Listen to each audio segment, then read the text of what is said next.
sabes que me doy cuenta de que cada vez que investigo más, que aprendo más cosas sobre el autismo, me doy cuenta de lo poco que sé, de todo lo que me falta por saber, de todo lo que está por surgir en la investigación científica y que en definitiva, gracias a Dios tenemos muchos investigadores y muchas personas abocadas a dar una respuesta, a buscar alternativas para la atención, para el tratamiento de estos niños, ¿no? Y que de alguna manera también vienen a apoyar el trabajo de los padres, que somos los que llevamos la carga más fuerte, ¿ok? Pero como tú lo has venido señalando, siempre hay esperanza. Hablar de autismo también es hablar de esperanza, es hablar de amor, de esperanza, ¿ok? Y ahí ya tenemos otra vocal, la E. Bueno, Para una próxima.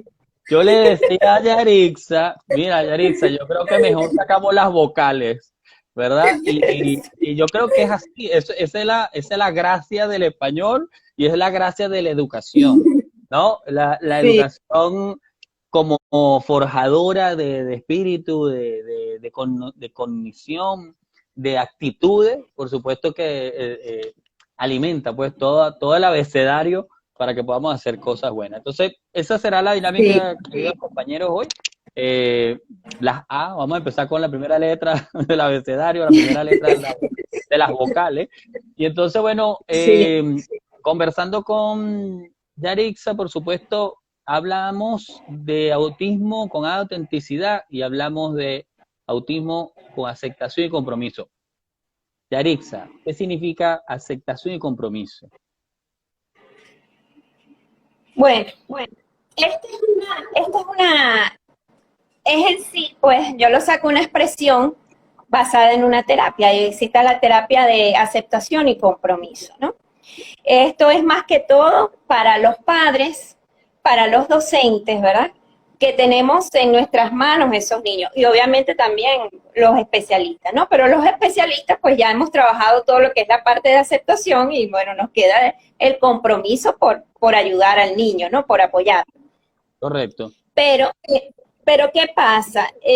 El punto del autismo y del por qué algunos diagnósticos se retrasan y no reciben la atención adecuada es muchas veces por esa falta de aceptación de los padres. A los padres nos cuesta, porque me incluyo, porque como ya lo has comentado, soy mamá de una niña con autismo y al principio cuesta mucho aceptar. Incluso hay padres que tardan años en aceptar ese diagnóstico. Entonces el diagnóstico, la idea no es aceptarlo para conformarme con eso, ni para etiquetar al niño con eso, sino para aceptar que está esa situación y que debo asumir el compromiso por mejorar, ¿no? Y por darle Claro. las herramientas a ese niño para que en un futuro sea una persona independiente o se llegue a hablar de lo que tú me comentabas en privado, de una recuperación, de un cambio de diagnóstico, ¿no? Porque obviamente, ¿qué pasa? Que si un niño deja de presentar ciertos rasgos, ciertas señales, pues va de alguna manera perdiendo el diagnóstico, ¿no? Porque eso es lo que vamos a venir hablando más adelante, ¿no? De que hay unos indicadores, hay unos criterios diagnósticos que son muy precisos y muy claros. De no cumplirse, pues no hay TEA. Así de tajante, ¿no?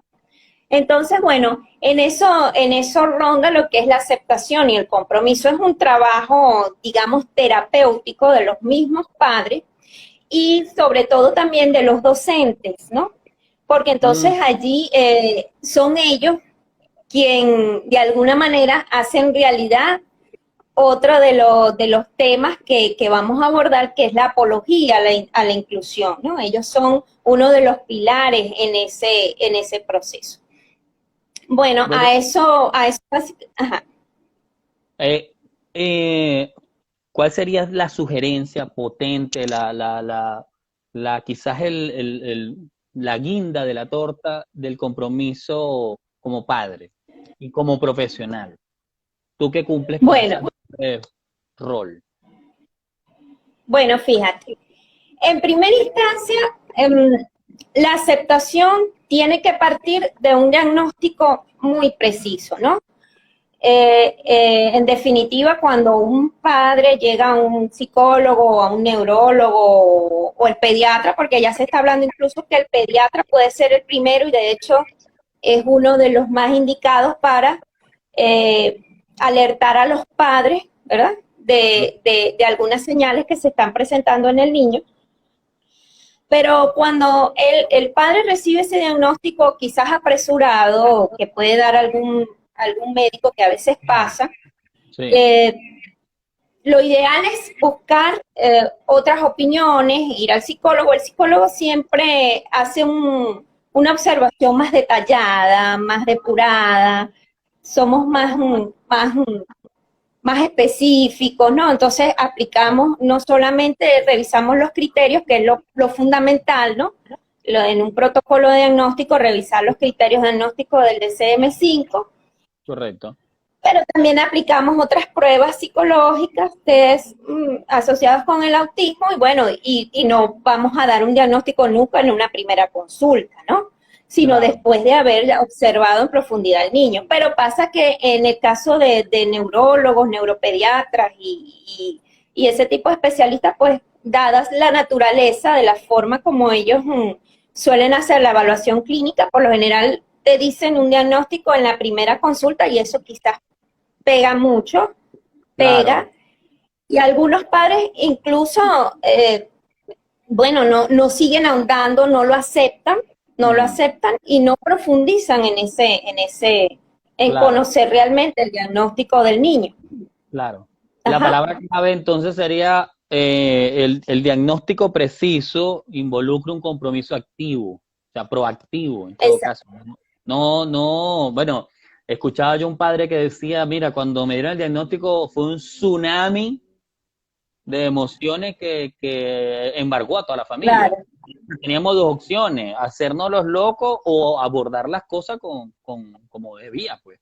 Y por supuesto, claro, el abordar las cosas implica un compromiso que por supuesto debe partir siempre de aceptar la situación, aceptar la realidad. No podemos Ujú, y esconderla o taparla o evitarla hace que más adelante aparezca con mayor fuerza. Y eso, por ujú, supuesto, no decimos un tsunami, decimos un maremoto seguramente.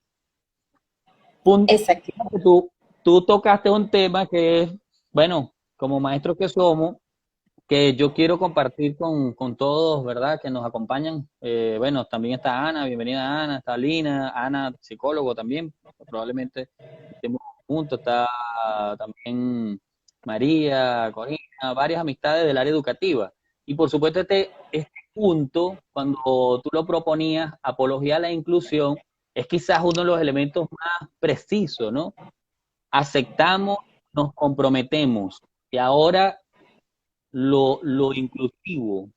Cuéntanos cuando proponías eso, Yaritza, ¿a qué estamos retados el sistema educativo, la sociedad incluso? Porque no solamente hablamos de inclusión, no solamente como un tema educativo, sino hablamos como un tema que busca precisamente renovar el tema de que abracemos a todos en sociedad, sin distingo. Exactamente.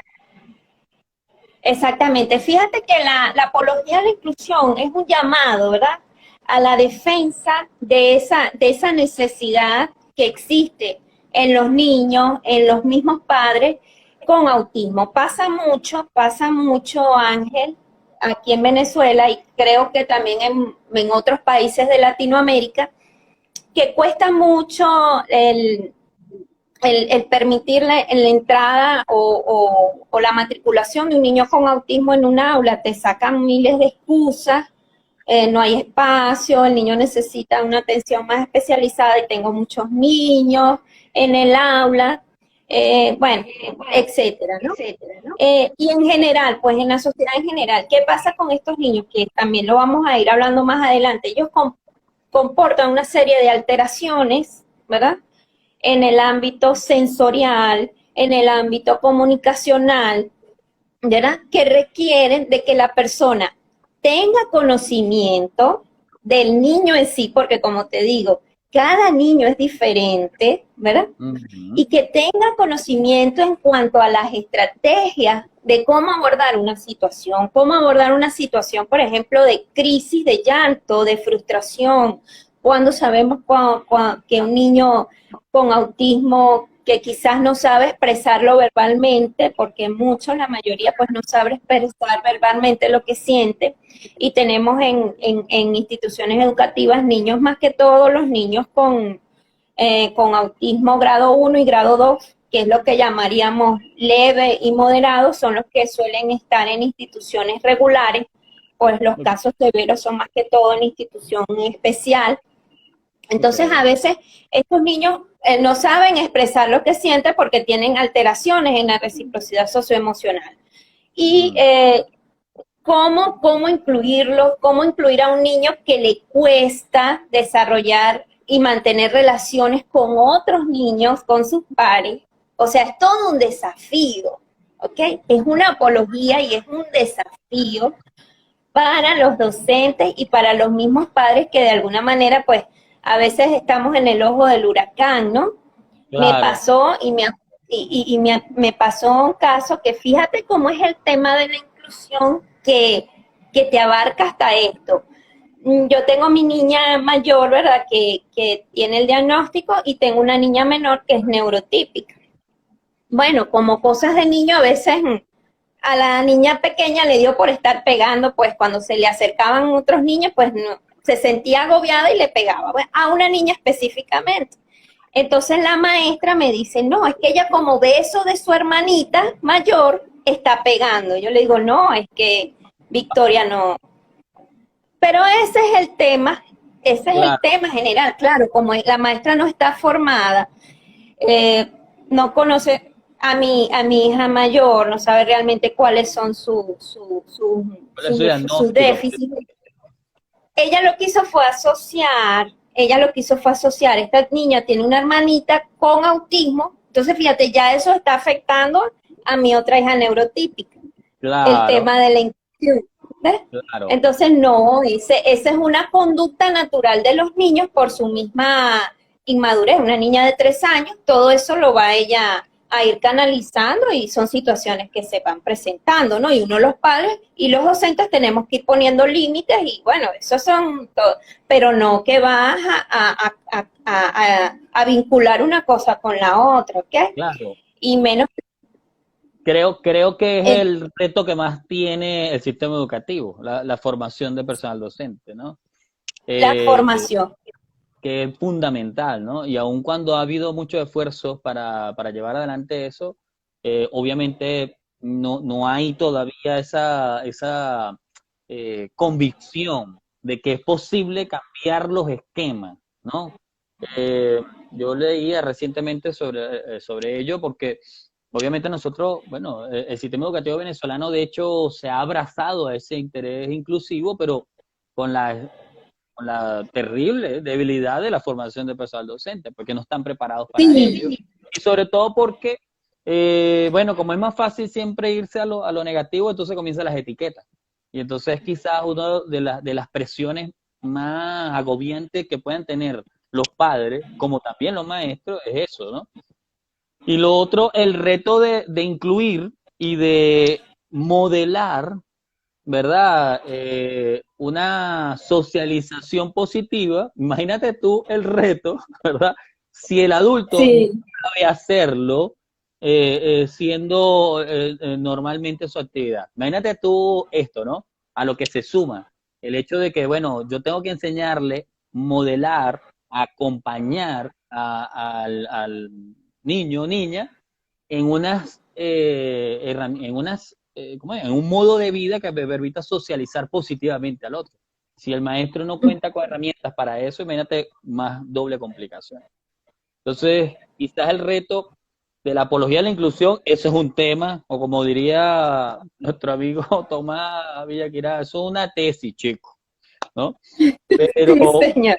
Sí, Sí, señor. y yo creo que, bueno, es un tema súper interesante que lo abordaremos más adelante, pero en este instante, ¿cuál sería la palabra clave, Yarexa, para ti que encierra la inclusión para el niño autista, niña autista?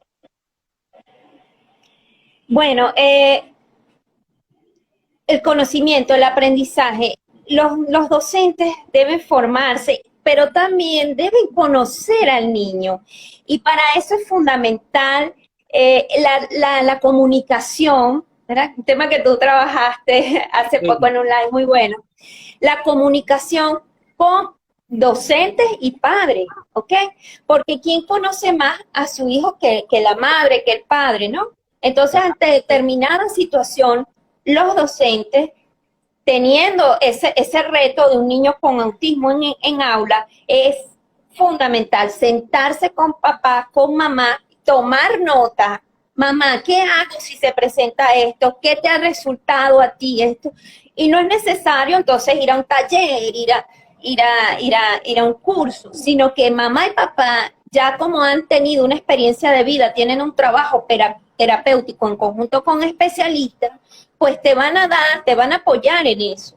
Pero por eso es fundamental la comunicación entre docentes y padres sí, para lograr esa apología de la inclusión en el niño en el aula, ¿no? Estamos hablando del aula, porque a nivel de sociedad, pues ya la claro. cosa es más amplia, ¿no? Sí, Es más retadora, sí, pero sí. todo porque, bueno, también tenemos nuestros complejos sociales y eso, por supuesto, envuelve mayores dinámicas. Pero hoy, bueno, queremos compartir con los maestros, psicólogos que nos están acompañando el día de hoy, por supuesto, para ello. Y evidentemente, hablar de inclusión, hablas de la comunicación, por supuesto que hablas de el aprendizaje como vía para comprender el autismo. Obviamente que yo puedo manejar las situaciones en la medida que yo pueda manejar, por supuesto, los conocimientos que me permiten abordar la situación. ¿Qué, qué nos recomendarías o cómo sería el mapa mental para conocer de autismo? ¿Qué cosas puntuales, qué tips, qué elementos precisos pudiéramos nosotros tener en nuestro mapa para que, bueno, me permita indagar sobre ello o conocer sobre ello? Bueno, muchas cosas que yo he puesto en práctica en mi propia experiencia de vida y como psicóloga, ¿no? Y como docente Claro. también. Mm, Pero fíjate, el aprendizaje involucra un proceso permanente, ¿no? Ya sabemos que, no, bueno, sí, todo profesional debe estar permanentemente aprendiendo, formándose, y así ocurre con el autismo. Creo que con el autismo mucho más, porque como te decía, cada día surge más investigación, nuevos tratamientos, nuevas terapias y bueno, nuevas formas de comprender cuáles son las causas, cuáles son los biomarcadores, cuáles son las alteraciones que se presentan y cómo son las formas para que podamos de alguna manera abordarlos, ¿no? claro. Entonces, ¿qué sucede? ¿Qué sucede? Eh, Aprender de lo nuevo, siempre estar al tanto de las nuevas actualizaciones en autismo, ¿no? Siempre Mm, seguir. Esto es muy sencillo ahora porque gracias a las tecnologías, a las redes claro, sociales, pues nosotros podemos suscribirnos a un canal, seguir a alguien que está relacionado con el tema y estas personas pues siempre estamos colocando nueva información, nuevos datos, ¿no? Aprender específicamente también de ese niño, porque como te lo venía diciendo, la mejor forma de tú tratar el autismo es hacerlo específico para cada niño, ¿no? Así como la forma específica que él se presenta en cada niño, así mismo debe ser tratado. Entonces, ¿qué implica eso? Dime tú, ¿qué implica eso? Un proceso que es fundamental y que de, lo descubrió, lo precisó, lo puntualizó. La terapia más importante y más estudiada y más aplicada en el autismo, que es la terapia ABA. Tenemos que partir de la observación del niño. ¿ok?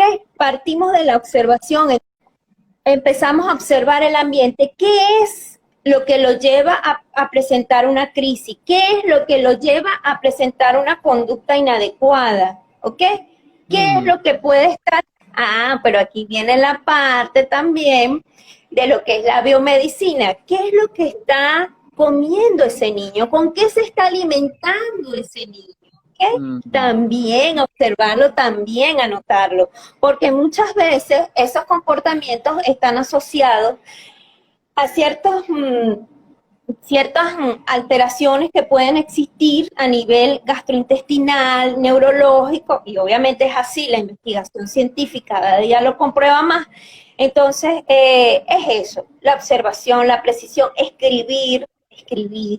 Y así pues yo me he dado la tarea con mi propia hija ponerlo en práctica a diario. Claro. Ajá, está presentando esto, hoy estuvo como muy ansiosa, qué comió, qué estímulos tuvo, anoto.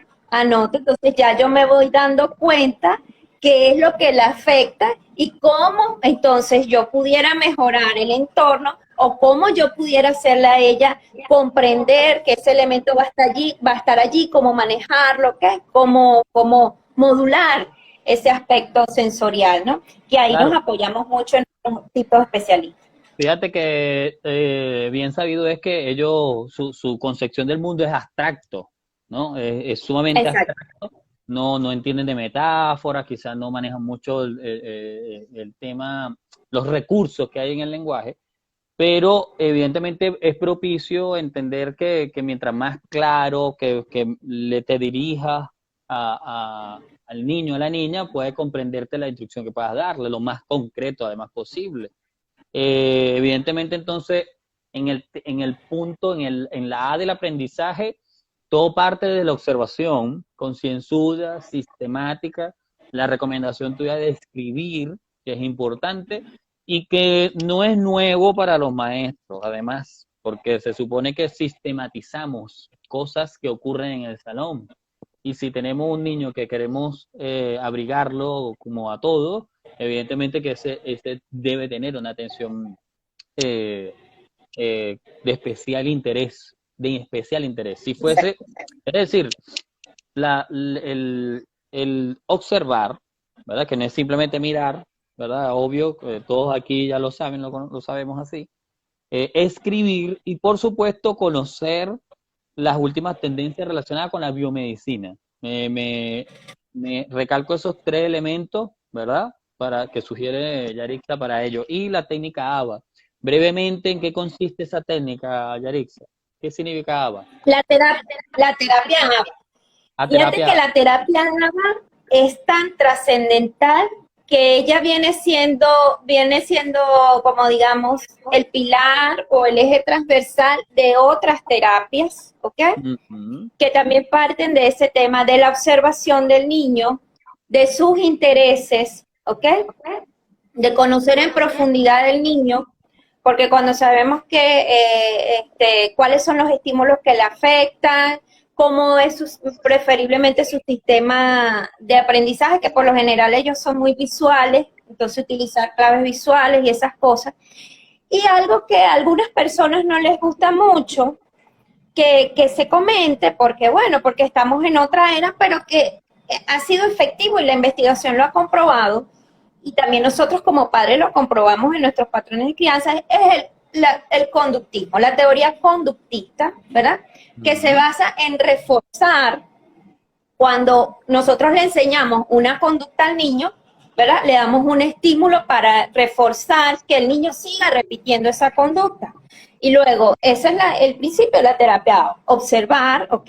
Diagnosticar cuáles son las conductas inadecuadas, cuáles son las conductas en déficit y trabajar en función de eso a través de lo que es el refuerzo, ¿ok? Reforzar la conducta y bueno, pues dándole algo, por eso es que también tenemos que saber cuáles son los intereses del niño, ¿ok? Son muy importantes también. ¿Qué le Fíjate interesa tú, al niño? ¿qué le interesa? Que obviamente con una observación concienzuda, detallada, una sistematización de los hechos, apoya a ello. Y bueno, me diste un punto que yo, bueno, lo hablaba mucho cuando formaba a los maestros, ¿no? Porque después me metí en esa cruzada en el Ministerio de Educación, imagínate tú. Y yo le decía a ellos, ¿verdad? Porque hay mucha satanización del conductismo, cuando todos nosotros, ¿verdad? Sí. Nuestra formación inicial, y se nota la diferencia además con los nuevos tiempos quizás, porque no se trata de satanizar una corriente y bueno, al caño, no. Fíjate tú, este punto que has dado muy sutil en referencia a las técnicas que muestra esta tendencia, esta teoría, que por supuesto pueden fortalecer el trabajo docente y el trabajo familiar en pro de que el niño, la niña pueda, bueno, ir adquiriendo independencia en su relación. Por supuesto, hablar de aprendizaje nos lleva a la otra A que hemos propuesto hoy, que es el de la actualización de los criterios diagnósticos. ¿Qué significa eso, Yarixa? Sí, es un tema que es importante conocer del autismo, ¿no? Y en esa corriente de que nosotros debemos cada día aprender más sobre ello. El DCM-5 se publica en 2013 y en 2016 sale una actualización, pero de esa misma edición del 2005, del 2013, que viene siendo la quinta edición, ¿sí?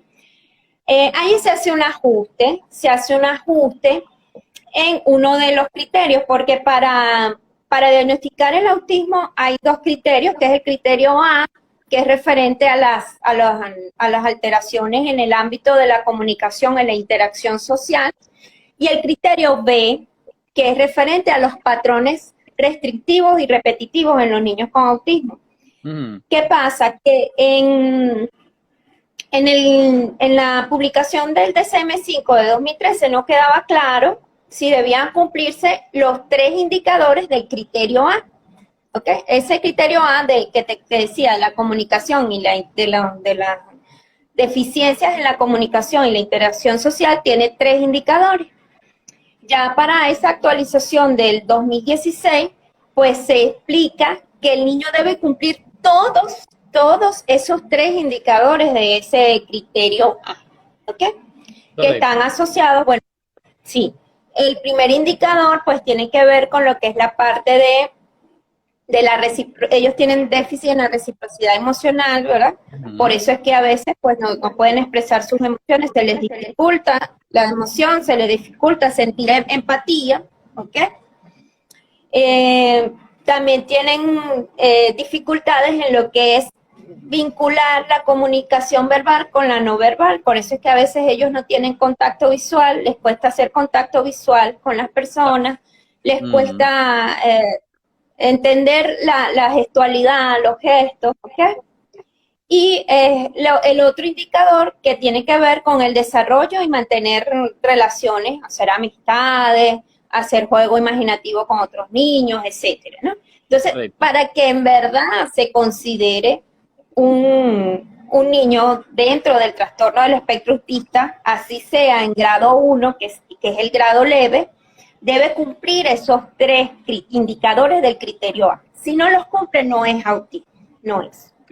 Es otra situación que deban abordar con quizás mayor precisión, más trabajo de disciplina, estructura, límites, esas cosas. Okay. Puede ser otro trastorno del neurodesarrollo incluso, puede ser otro trastorno del neurodesarrollo, pero no es autismo, ¿ok? Y el criterio B, en el criterio B, nada más es necesario que cumpla 2 indicadores de los 4 que existen, ¿ok? Correcto. El niño puede, uno de los primeros es el tema de los movimientos estereotipados y la ecolalia, ¿ok? Ajá. El uso de estereotipias, ¿ok? Movimientos repetitivos, ¿sí? O aleteo, etcétera, ecolalia. De vuelta, ese tipo de cosas. Que no, Sí. es importante esto para todos los que nos verán, porque bueno, Yarixa tiene un portal en YouTube, ¿verdad? Psicoterapia infantil. que por Ujú. supuesto está dedicado al tema del autismo y obviamente nos van a ver muchísimo.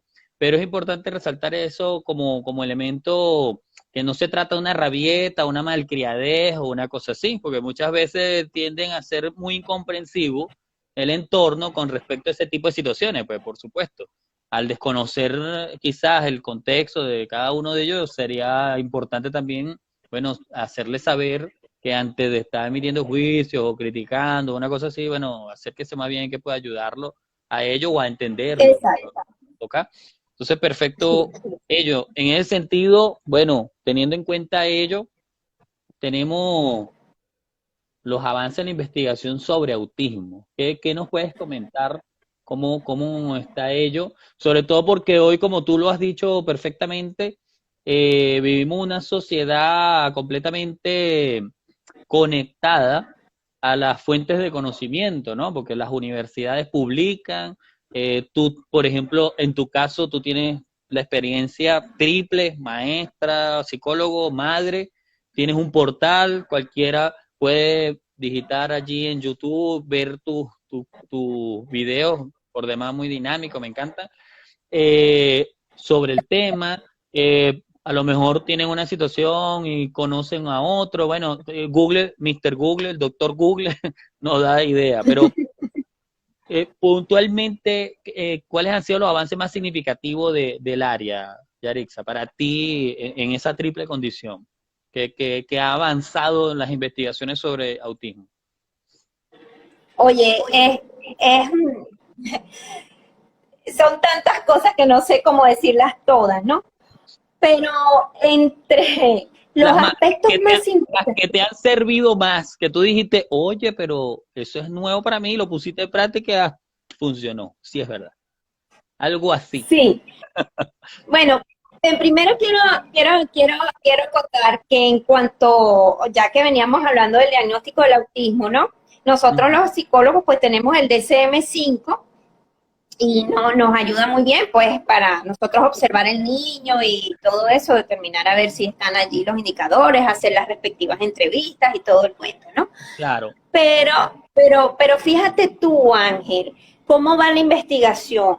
Va al punto de que si podemos hacer un examen de sangre como el ciclo de metilación del ADN, ¿sí? El ciclo de metilación del ADN ha dado digamos, un grado de certeza del 97% en diagnosticar el autismo con un examen de sangre. Te estoy hablando con un examen de sangre, Imagínate, porque allí vemos, sí, sí, esto es para que tú veas que el autismo ya no puede ser considerado simplemente, bueno, no sé, un tema trastorno cognitivo, con, un trastorno cognitivo y punto. No, o sea, es ajá, algo no, más, no. más Hay complejo algo todavía. clínico, clínico fisiopatológico, ¿ok? Que conlleva que los niños con autismo presenten cierta sintomatología, ¿ok? Y esta publicación del 2017 del doctor Hausman, bueno, entre otras cosas, este investigador también pertenece al Centro de Investigación para el Autismo de Estados Unidos, ¿verdad? Donde todas estas cosas están saliendo a la luz. El tema de la influencia que tiene la microbiota intestinal, que ya se le considera hasta el tercer cerebro, porque sabes que nosotros tenemos nuestro cerebro, el cerebro Ujú. que conocemos, ¿no? Pero ya la investigación, ¿verdad? Va al punto, también tenemos un cerebro entérico que es nuestro intestino, donde está, incluso tenemos una gran cantidad de neuronas en nuestro intestino, una Sí, gran cantidad de neurotransmisores como la correcto. serotonina, que es Sí, fundamental para mantener la calma, para mantener la paz mental, y la microbiota intestinal, ¿ok? Hay una relación permanente entre estos tres órganos y llamo órgano a la microbiota porque ya desde el 2018 la microbiota, los 100 trillones de bacterias y cualquier otro microorganismo que tenemos en nuestro cuerpo se considera un órgano, ¿ok? Y bueno, que no imagínate. solamente, sí, no solamente está asociado a dar explicación a causas de trastornos de neurodesarrollo como el autismo, sino otros trastornos como el mismo TDAH u otros trastornos neurológicos como hasta el Alzheimer, el Parkinson, o sea, por ahí va la investigación. Ya estamos dando... Me impresiona de verdad para mí es una primicia, te diré eso, esta información que me estás dando y que, bueno, la estamos compartiendo con quienes nos ven y nos verán. Está bien, eso cae ahora con el tema de las afectaciones que está íntimamente relacionado con la A de afectaciones en los sistemas biológicos, ¿no? ¿Esto cómo se une? Bueno, fíjate tú, ¿qué ha demostrado la investigación científica en las últimas 2 décadas? Pero en la última década ha sido quizás más avasallante, ¿no? Todos los hallazgos que se han encontrado. En primera instancia, tenemos una alteración, ¿verdad?, gastrointestinal a través de las toxinas, ¿verdad?, que, no sé, de acuerdo a situaciones que ha vivido el niño, tanto en el embarazo, ¿ok?, como en el periodo de lactancia, que están asociadas a algún evento traumático que pudo haber generado cambios en esa microbiota intestinal. Correcto. Al punto de generar una permeabilidad en el intestino, ¿no? Entonces ya tenemos allí un sistema biológico alterado, que es el sistema gastrointestinal. Como yo te decía, estos 3 órganos están en íntima comunicación: cerebro, intestino, microbiota intestinal que está dentro del intestino, ¿no? Entonces, al haber esa permeabilidad intestinal, ¿verdad?, fragmentos de la misma metabolización de las bacterias, lipopolisacáridos que llaman, que son toxinas que emanan las mismas bacterias, ¿no? Claro. Buenas y malas, ¿ok? Porque allí después se mezclan las bacterias buenas que necesitamos para nosotros poder subsistir, pero con las malas que no deberían estar en el intestino, ¿no? Sino que deberían estar en otro lado, entonces las llamamos como que no deberían estar allí.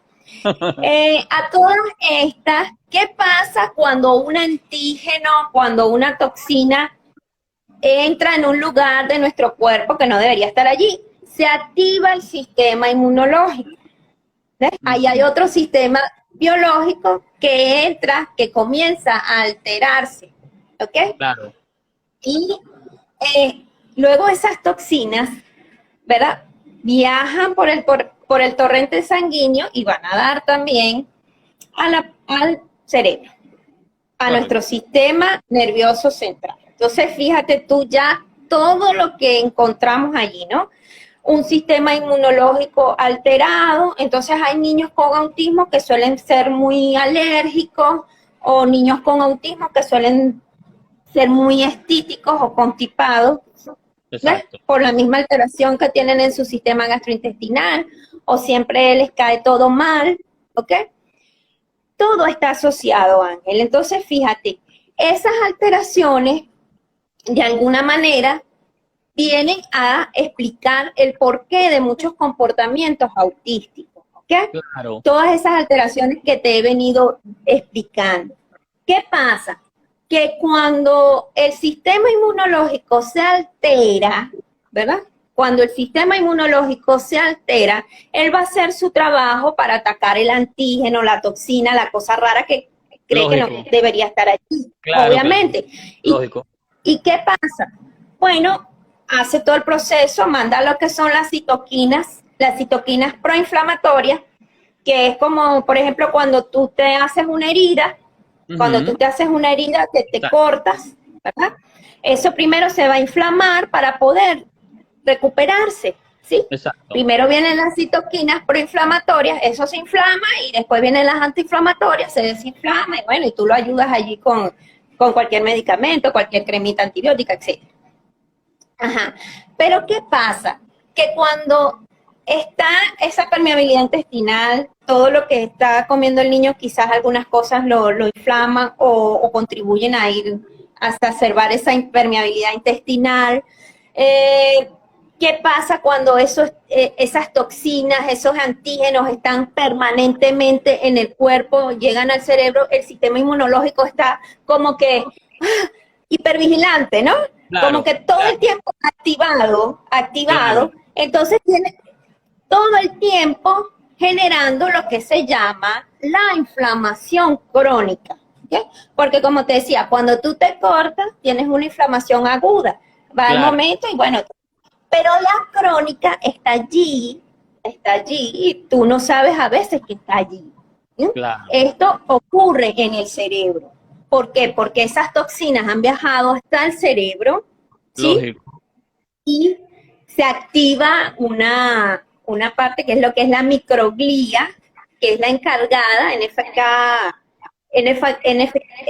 NKCB, ¿verdad? Que es la encargada de restaurar el cerebro ante cualquier situación, ¿verdad? Y Correcto. entonces, como siempre va a estar el antígeno que le está enviando el intestino en esa relación, entonces sí, eso va a generar una neuroinflamación. Yo diría que la raíz de todos los males de todas las causas y de todos los biomarcadores fisiopatológicos que están asociados con el autismo tienen que ver con la inflamación. Con la Si inflamación. atacamos la inflamación desde el punto de vista biomédico, que ahí es donde entra la biomedicina, ¿okay? Correcto. Pudiéramos entonces dar una mayor respuesta y ver mayores resultados en la parte terapéutica. Y es lo que yo he visto en mi hija y es lo que he visto en otros niños, ¿sí? Entonces, Mira, si nosotros a través de ciertos tratamientos biomédicos, que por supuesto para eso existe la asesoría de médicos biomédicos, que hay muy pocos en Venezuela y también me atrevería a decir que en Latinoamérica, porque no es algo que sea muy común. Por lo general, esto se resuelve, el autismo se resuelve con dar un psicofármaco listo. que es muy conocido, que es la risperidona, y con Ah, eso simplemente atacamos el síntoma, más tenemos no al la niño ahí tranquilito, más no la causa, exacto. ¿Ok? Fíjate, Yarixa, qué de verdad impresionante esto, ¿no? Y bueno, las buenas cosas tienen su punto y seguido.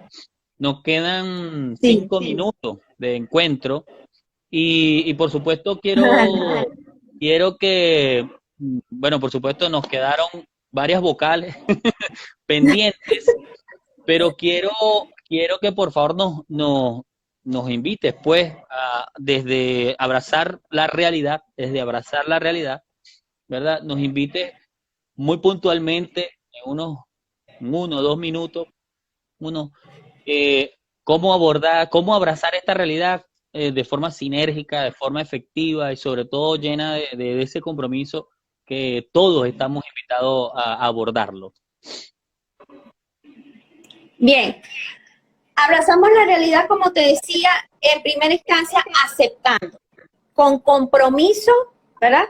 Para mejorar la situación, más mejorar la calidad de vida de nuestros niños, porque sí hay esperanza, ¿ok? Cada día hay más investigación para mejorar la condición de nuestros niños. Abrazamos la realidad con más inclusión, abrazamos la realidad aprendiendo, ¿verdad? Cada día más de esas nuevas actualizaciones, de esos nuevos avances en la investigación, que nos van a permitir, nos van a apoyar en un trabajo, en un enfoque integrador, ¿ok? Porque aquí a veces hay dos enfoques, los que son dados hacia la parte terapéutica y los que son solamente dados hacia la parte biomédica. Y no, se complementan, es lo que yo he visto, es lo que he investigado. Si trabajamos la parte biomédica, activamos la neurogénesis, que es la generación de neuronas, activamos la neuroplasticidad, pero la estimulación lo hacemos con la terapia. Y esa persona que va a coordinar todo ese proceso terapéutico que implica trabajar la integración sensorial, trabajar la terapia del lenguaje en muchos casos, trabajar la parte psicopedagógica, trabajar la parte psicológica. El coordinador de todo eso son los padres, los coordinadores de todo eso son los padres, es la madre, es el padre. Entonces, llevar todo eso, escribirlo, yo lo tengo en una agenda. Ahorita vamos a empezar con yoga, porque las terapias alternativas han demostrado ser muy efectivas también. Vamos a empezar con musicoterapia, ¿ok? Vamos a empezar con técnicas derivadas de la fisioterapia, ¿ok? Terapia acuática, terapia con animales, etc. Imagínate tú, bueno, queridos compañeros, seguidores, ha sido, bueno, un gustazo, de verdad, Yarixa. Tenemos que encontrarnos de nuevo, sobre todo porque el tema, bueno, es muy complejo, podemos abordarlo en distintas partes, pero hoy ha sido muy precisa y sobre todo, queridos padres, maestros, sobre todo, la observación. No es nada nuevo, pero es algo sumamente trascendente en el ejercicio de nuestros oficios, incluso porque como padre, en nuestro rol, si no está atento, ¿verdad? Por supuesto, no puede transformar. Me alegra muchísimo, Yarixa, tu éxito con ello y bueno, por supuesto, les acompañamos, los invitamos a continuar viendo. Hace poco les coloqué las redes de Yarixa, donde pueden leer más sobre el tema, que por supuesto lo lleva adelante. Y bueno, quiero cerrar hoy este encuentro con Yarixa con una frase que me dejó este señor, un padre, maestro además: sembra semillas de coraje. Vivimos tiempos donde la diferencia debe hacernos auténticos precisamente para, desde la diferencia, podamos sumarnos a alcanzar mejores cosas. Una mejor sociedad es aquella que abraza a todos por igual, sin condición y por supuesto buscando, como Yarixa, desde el área educativa, como madre incluso, porque madre responsable se ocupa de su muchacho y que por supuesto podamos llevar adelante una sociedad que sea realmente cálida para nuestros niños y de bienestar para los adultos. Muchas gracias, Yarixa, un abrazo inmenso para ti y Dios siga bendiciendo tu camino y tu vida. Amén, gracias. Mañana y bueno, pronto nos encontraremos en otro encuentro. Muchas gracias y feliz noche. Seguro. Gracias, Yarixa. Igual. Sí. Chao.